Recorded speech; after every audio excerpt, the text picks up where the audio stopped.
Thank you everyone for joining our webinar today. We're going to be launching hopefully some exciting new resources for birth defect surveillance programs. My name is Justin Huang. I am a program analyst on AMCHP's clinical and community collaboration team. And I'll just get right into it and start with an overview. We have two main sections today that I'll be going through, and one is reframing the referral to services for birth defect surveillance programs, and then really kind of diving into the resources for birth defect surveillance programs and potentially other partners if folks feel inclined to involve those folks in this activity, in their resources rather. I have a quote here that is from the National Birth Defects Prevention Network's guidelines for conducting birth defect surveillance. And here it says the ultimate value of any public health surveillance program lies in the ways in which data collected are used to improve the health of the public. So a little bit of, get to the next slide, a little bit of the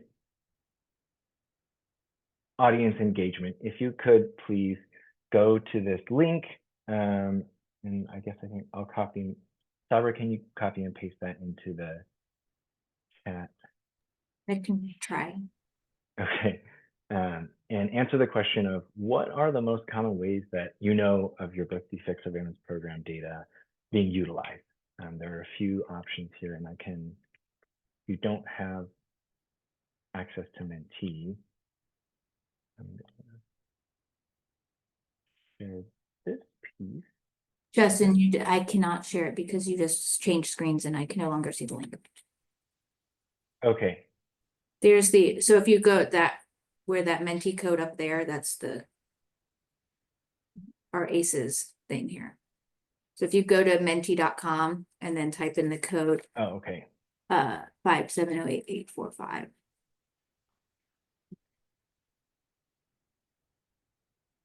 Okay. Thanks, Sabra. Okay, great. Lots of people have already responded.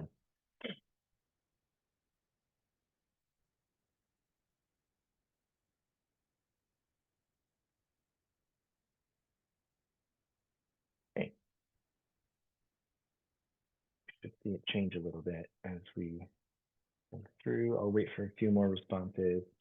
Grants and data reports jumps to the top, which I'm sure is not surprising to most folks. And program quality improvement, epidemiology. I am curious what some of the other items are, but I don't know that Mentee has a way to collect that outside of asking another question.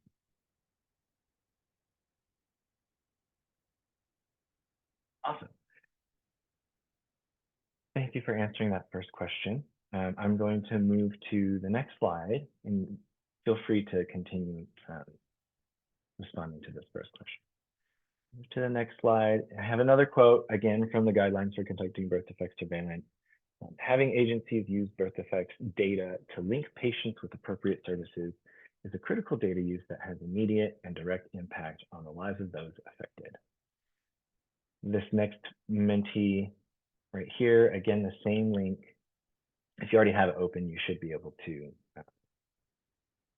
start responding. What does referral to services mean to you or to your program or generally?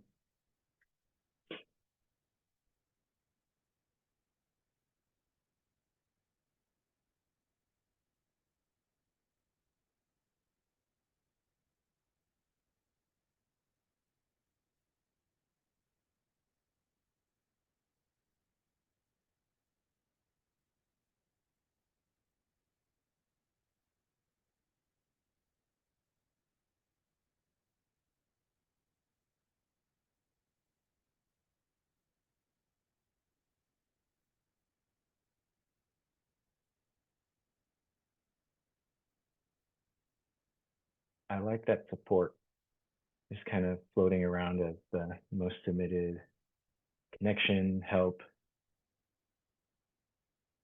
kind of more encompassing terms rather than a specific notion or idea of what referral to services means. This is great. Okay. I'll go to the next slide now. And I believe, yeah, great. So if we dive into the rest of our presentation here, that ends a short portion of engagement. There's some more questions later on that I will ask some of you to respond to again. My first job after receiving my MPH was as an abstractor for Birth Defects Surveillance Program in Arizona specifically. And being green, I kind of assumed that all the information I reported into our database contributed to like a larger public health surveillance system, and it linked all the cases together across all the agencies, and all families and individuals born with birth defects were receiving the full scope of care that could possibly be at their fingertips.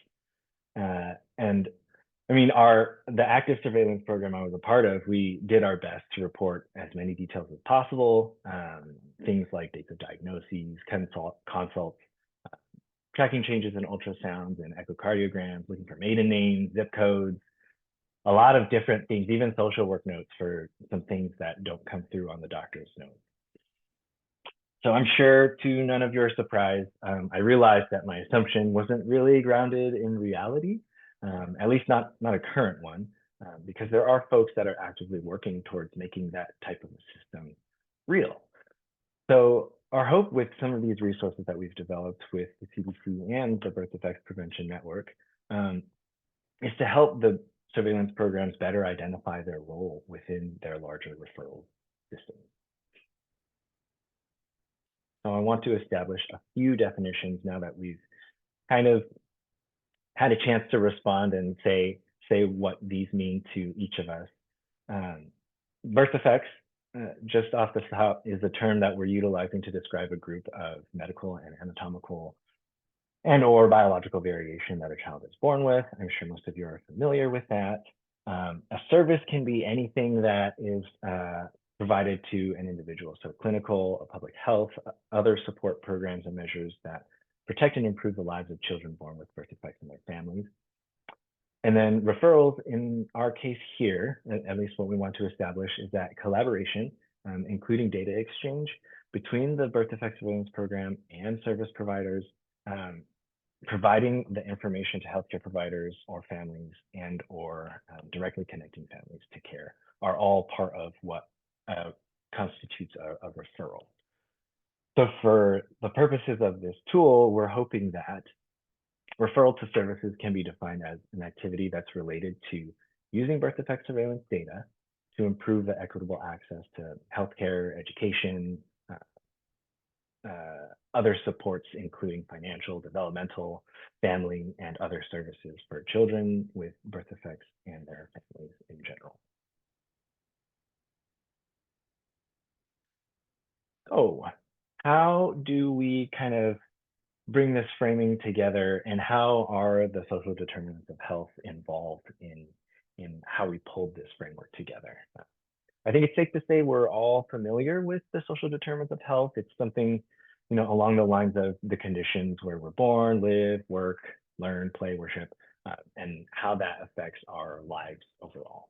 And they're grouped into the 5 domains of education, access, and quality, healthcare access and quality, neighborhood and built environment, the social and community context, and economic stability. In our planning discussions with the AMCHP and their partners, NBDPN and CDC, we realized that we were operating under different interpretations of the social determinants of health. And on one side, there was the notion that collected data is what social determinants of health are, that the data that reveals the existing disparities within each of the 5 domains. And another interpretation was that the social determinants of health are influenced by man-made systemic structures, and those structures can be changed so that the domains facilitate like a positive health and development for the public. So our work kind of worked to try and mix those 2 interpretations and to align them. And for us here today, I wanted us to consider a specific range of birth defects, these facial clefts, and the care across their lifespan, and where the birth defect surveillance program intersects with these individuals. I hope this isn't too much of a surprise for folks here, but when a baby is born with a facial cleft, it's pretty immediate and apparent. So the initial surgical repairs often happen before they've fully grown their first set of baby teeth, so between 3 and 15 months. And these repairs don't necessarily account for the changes that occur as they begin to lose their teeth and grow adult replacements, starting around the age of 6. And then as their bones grow and mature at different rates, they might require additional procedures and specialized care to maintain healthy function of their ability to eat, respiratory passages, their dental and vocal structures, speech structures. So among the many surgical subspecialties that are involved, there's also additional visits to specialists like orthodontists, audiologists, speech language pathologists, and all of that occurs between ages of 4 all the way up to 18 and potentially beyond, right? So there's this care across the lifespan really comes to the forefront of our mind. Where do they interact with the surveillance program? Sometimes at the point that that the case comes across the abstractor's desk, many of those procedures have already come and gone, right? Heart surgeries happen within the first few days, and in our case for clefts, it's within the first few months. And I remember as an abstractor, there was a chart I reviewed where I knew the child, and I knew they were actually born 4 years before it came across my desk. And most of y'all probably know there are so many factors that impact this kind of delay.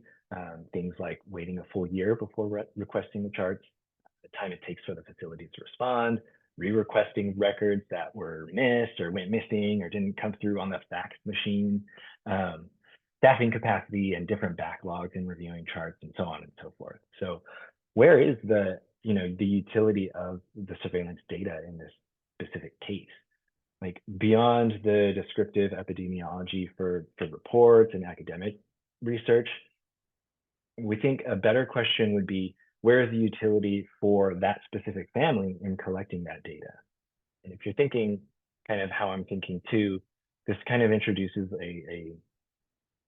in one piece, a logical touch point for public health programs to check in with families again who require or are eligible for support, and or whether they've continued to receive support at like a satisfactory level. So bringing all of these considerations together, I have another mentee. How much do you believe your program can influence or affect each of the 5 social determinants of health domains? I'll go to the next slide on the mentee.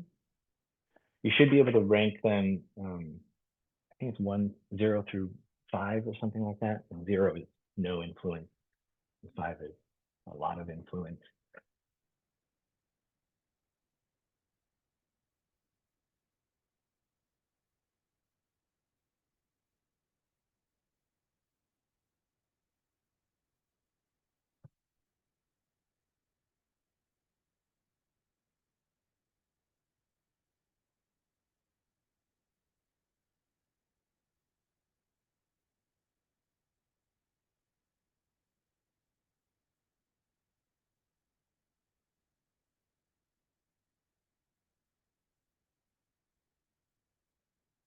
Yeah, the top 2 there are also the first that come to mind for me: healthcare access, education access. And some of the other domains that are a little harder to stretch to, I do like some of y'all are responding with them as well. That's awesome. Great. I'm gonna switch back to 17 respondents. That's okay. We'll go back to the slides. So what is it that we've shared? If some of you have been kind of aware of this partnership between NBDPN and CDC and AMCHP, you've seen potentially some different versions of sets of checklists and whatnot. But what we developed is two sets of checklists, one for potential partner agencies and then one for potential activities. And the overarching goal or objective, if you will, is for the Birth Defects Surveillance Program to do these 4 bullets, right? Develop an understanding of the partners within your local referrals landscape, discover where your efforts best fit into those existing structures, consider how your activities might impact social determinants of health, and then contemplate and ideally actually involve families throughout all of this process. As far as we've planned and as far as I know, these checklists are for the individual programs to utilize on your own. There is no like collection process. We're not collecting reports, or you're not reporting these back.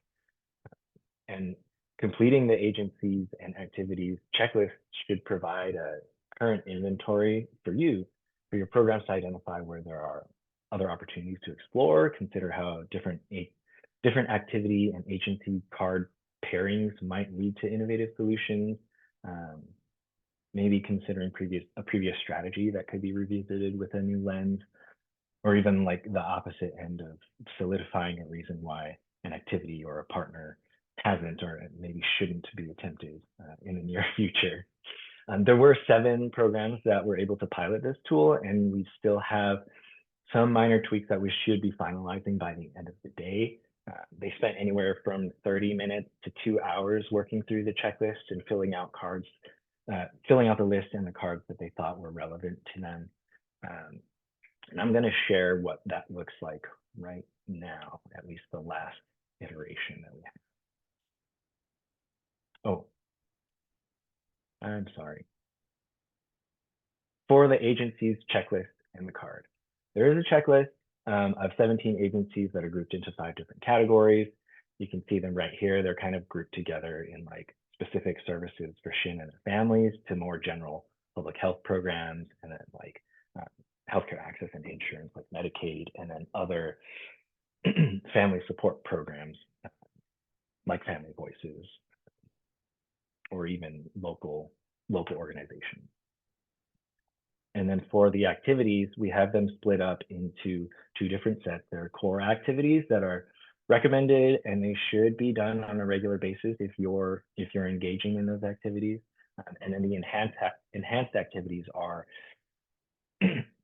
more intensive and are aimed at streamlining the referral system across all the partners that you're potentially engaging with and working with. Okay, now I will share the checklist. This is the agency's checklist. There's a quick little how to fill out this guide, and you see the sections for like services for Shin and their families. There's a little description there. Justin, can you blow it up like a lot? Yeah. Thank you. There you go. Thanks, Sabra. All the sections kind of have this same organization where the program is listed in the first column. You can identify whether there is ongoing collaboration. You can say that Steve is your main program contact, and maybe the early intervention is called something else in your jurisdiction. And then your surveillance program role is actually something where you complement what this agency is doing. If you click on that program, it will jump you down to this agency card that we've filled in some of these details, like what the intended audience of the program is, where they get their funding, and additional descriptors or like links to websites for more information. And then it is up to you to, let me blow this up again.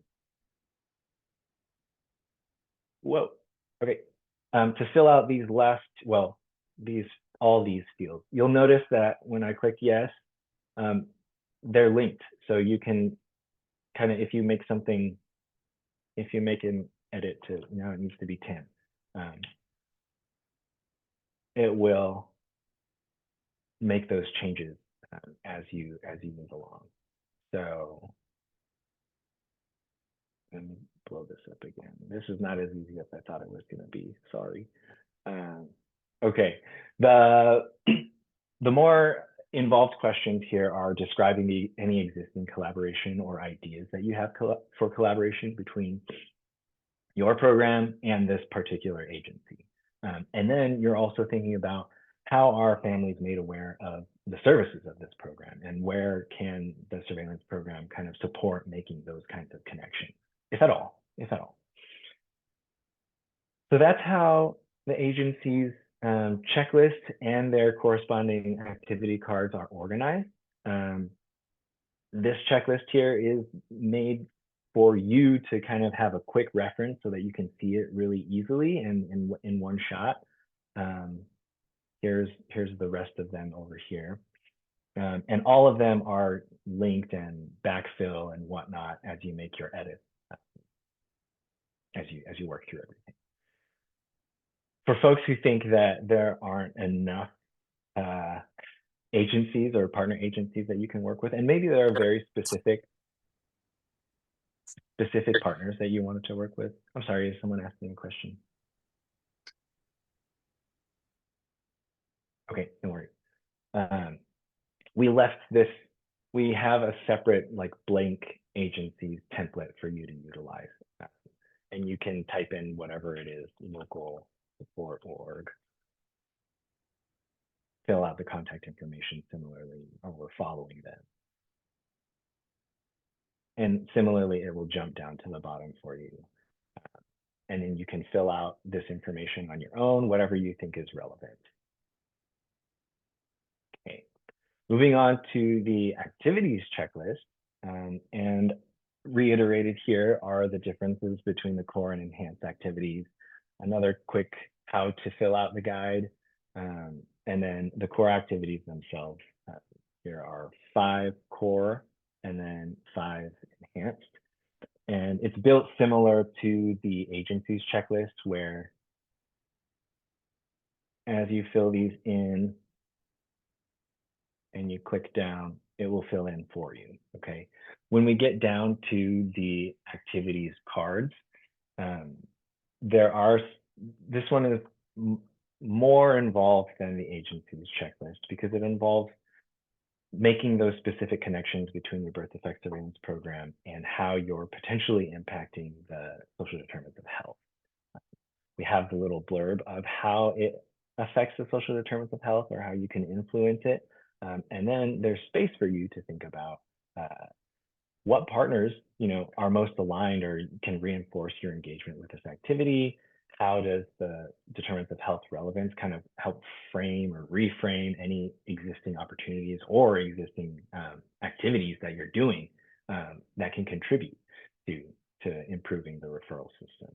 And then the last one, of course, is how can families be included and provide oversight or help guide the activities in any way?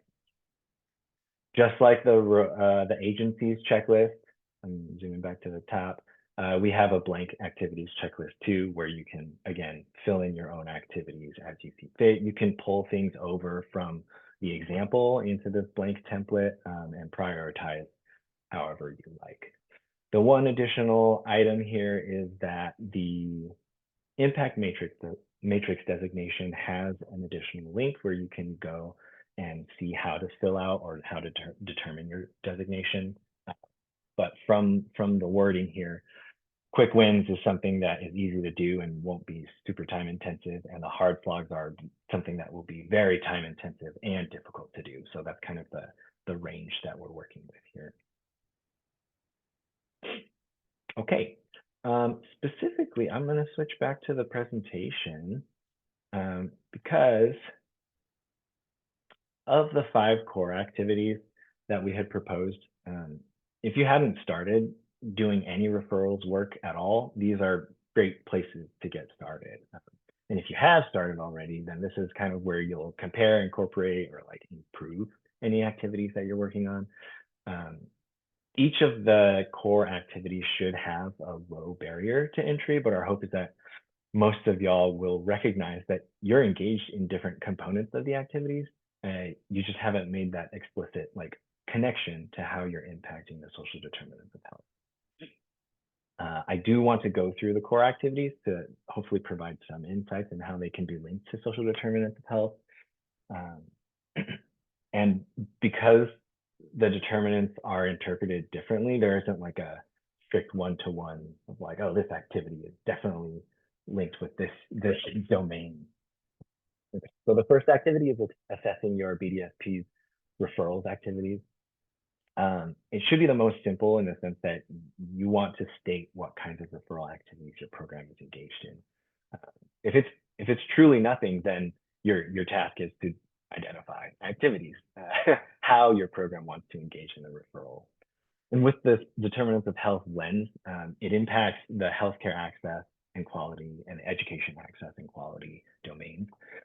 Striving to improve those domains means that properly referred children have timely access to one, care providers that can treat and manage the health conditions that they have, and then also the appropriate service providers that help build the developmental skills for individuals to engage with the world around them. And then periodically revisiting this activity will allow you to make those assessments around progress, what's important, what's worth continuing, or identifying a new direction. The second core activity is sharing aggregate data for program planning. This one, I believe most programs already do, right? You have to share your data for grant reports or other state reports, dashboards, that kind of a thing. But it's also my understanding that what funders require or what other agencies require in their reports versus what's fully available in the breadth and depth of your surveillance program data, they don't necessarily align. So this is an opportunity for you to look at, perhaps there's information that gets overlooked that doesn't go in the grant report, and it could have impact on bridging gaps within the referral system. So with the determinants of health lens, this activity impacts the domains of economic stability and neighborhood and built environment. Sorry, economic stability and neighborhood and built environment. Working to improve those two domains kind of means that the accurate and timely provision of surveillance data can provide decision makers and funders with a better understanding of what areas need more attention, where they can direct their spending better to support necessary infrastructure. So you should consider, like, are there ways your data can reveal where systems are duplicating work, where goals and objectives can be aligned within your referral system, and what other system stressors maybe aren't being considered, like the number of service providers or the location of clinics or access to transportation and food. The third activity is producing informational materials or brochures. And I want to say that this can include everything from things that you might be more accustomed to, like sharing Down syndrome facts and figures, or our yearly birth defects prevention or birth defects awareness campaigns, right? But it can also include outlining what it is that your program does. So with the determinants of health lens, this activity kind of impacts the domain of social and community context, where if you're increasing the awareness of the birth defects surveillance program and what the program can do for the broader community, then you can also kind of enrich the support that families with birth defects can access. How much does your local community know and understand what it is that your program does? And also consider that by community, I don't just mean like members of the general public, I mean community of AMCHPs, community of program managers, your community of public health professionals, and other partners that are within your local landscape. I recall being asked by an orthopedic surgeon if what I did was a heel stick thing. And if folks are confusing your surveillance program with a newborn screening program, there's a gap in information somewhere. I don't think that specific surgeon was working with pediatric populations, so his ignorance might have been fair. But are there other entities that exist within your communities who would potentially benefit by partnering with your surveillance program? In this case, the content of the informational materials actually kind of plays second fiddle to the main purpose, which is increasing awareness of what your program does.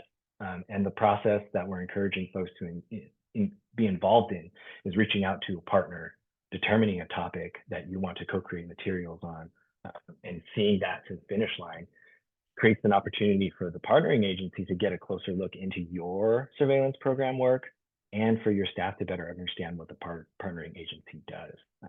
So there's like a reciprocal, strengthening of the support network that can happen there. A fourth activity seems similar, especially since I showed that example. It's almost an applied version of the previous activity, so community engagement activities.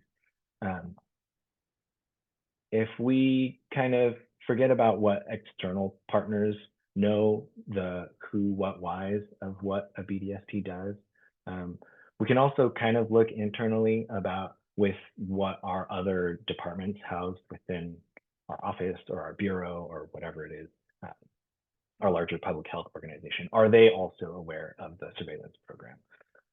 And exchanging, presentations may seem like an easy and good choice to start out with. Much like activity 3, though, we would suggest a more purposeful engagement, such as planning or attending a public-facing event together. And in a similar sense to the previous activity, working together in that capacity allows not only, internal staff to see how other departments work or programs work, being able to see each other interact with the public to explain what their respective programs do can additionally create more opportunities for alignment and identification of shared goals and objectives.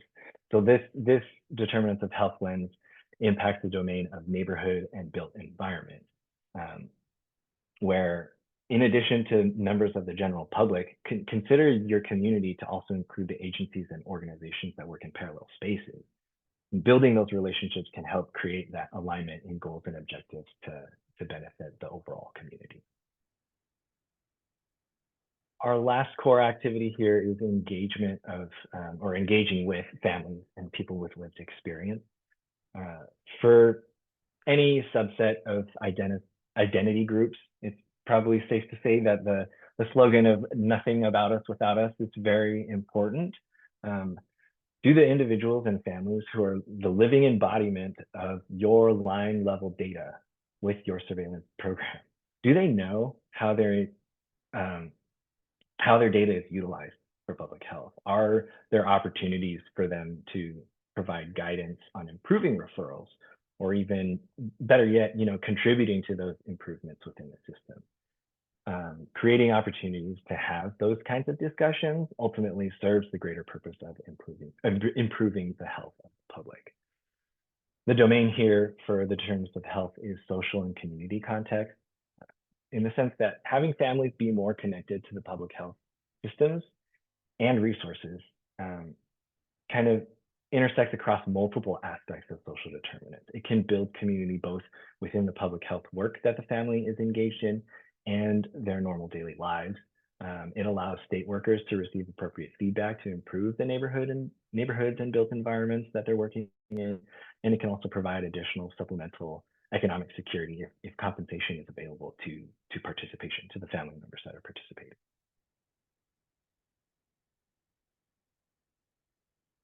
Here's another mentee.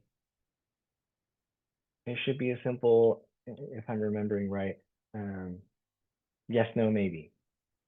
Has anything I said sparked, any connections, any ideas in how your program can impact social determinants of health, how you're engaging in referrals of services? It's not a strict, I'm referring one specific case to one specific agency. It's okay if it's no. I don't feel bad about saying that. I hope that it's not, though.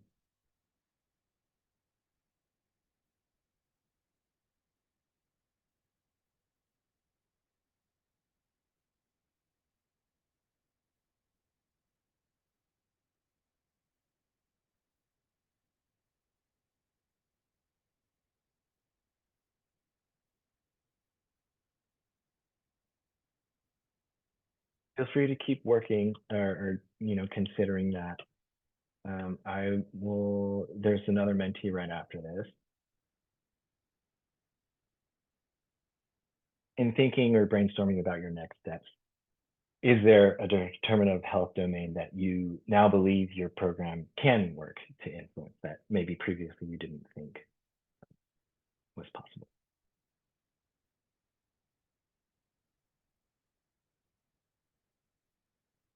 Okay, me too. Okay. And this one is just pick one. And maybe it's actually, you know, the one that you're hoping to use with this tool, this one.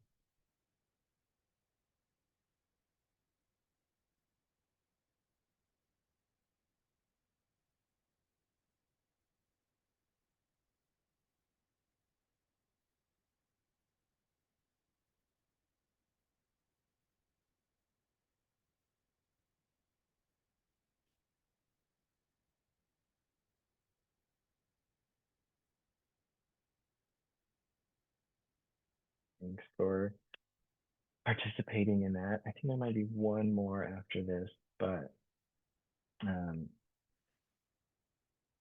to kind of round us out, it took almost a full year of calls before AMCHP and our partners realized we were operating under two different scopes of the social determinants of health definition. But we're literally paid to do that work, to figure out those details and come to some kind of consensus. And no matter what way you look at it, we get something out of the work, whether it's enjoying the challenge, feeling fulfillment, that paycheck, right? Completing the different discrete tasks and checklists and forms that are built into all the different touch points between service programs and individual families, between screenings and specialist consultations to home visits and follow-up care, right, are straightforward for us. But each touch point contributes to this increasingly large and complicated web of interactions across the care continuum for the children that are born with birth defects and their families as well. And for some, it's also, you know, maybe it's the first time that they're interacting with the state health programs, resources, their website, the staff. What specialist am I supposed to follow up with? What's an eligibility window and how did I miss it? What support groups are the best fit for me? What symptoms are most important for me to monitor for my child's condition? And how do I pay for all of this? These are all the concerns that new parents and caretakers need to juggle, along with, you know, all the responsibilities of taking care of a newborn. And they don't do these tasks for a paycheck. They do them to live, right? To survive. So equipped with this perspective, our hope, it should hopefully be apparent that any engagement in referral to service activities should aim to reduce the burdens of navigating the support services for families, including the service providers that are working within the systems too. And yeah, that's the goal, hopefully. Please let me know if I think we can pause for some questions right now if folks have. Justin, do you want to explain where the resources are and how people will get them? Oh my goodness, yes. There is a link.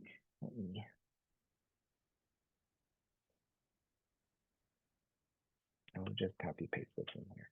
I believe this might still be behind a password at the moment, but please copy that link somewhere so that you can utilize it. By the end of the day, it should be live and available. We have, I think folks can see the screen, right? Here's the landing page for these resources. Yeah, you're not sharing anymore. Oh.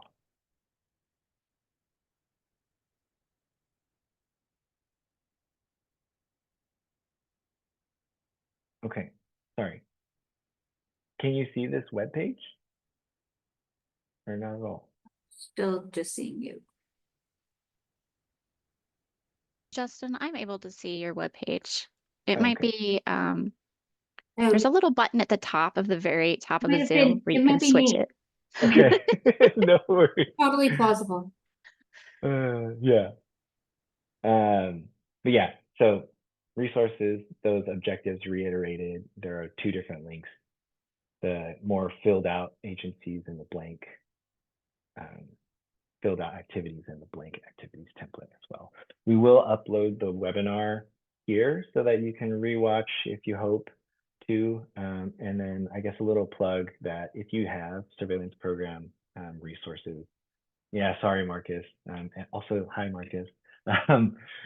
We'll get that sorted soon. I'm going to connect with our webmaster right after the call. But yeah, if you have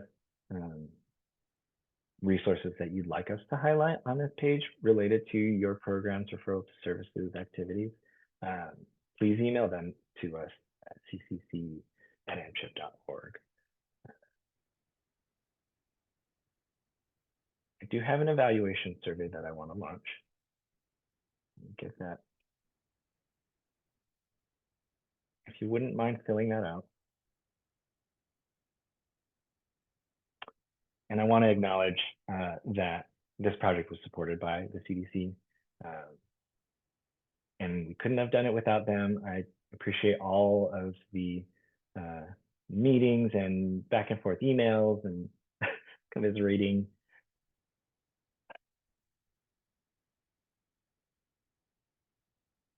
And then, of course, much appreciation to all the individuals that provided their expertise, their insight, their time from NBDPN board, Nina Forestieri and Brennan. From the CDC, our partners were Laura Pabst and Alicia Dunacek. Yeah, thanks. I assume that's Sabra that put that. Thank you so much. And then countless AMCHP colleagues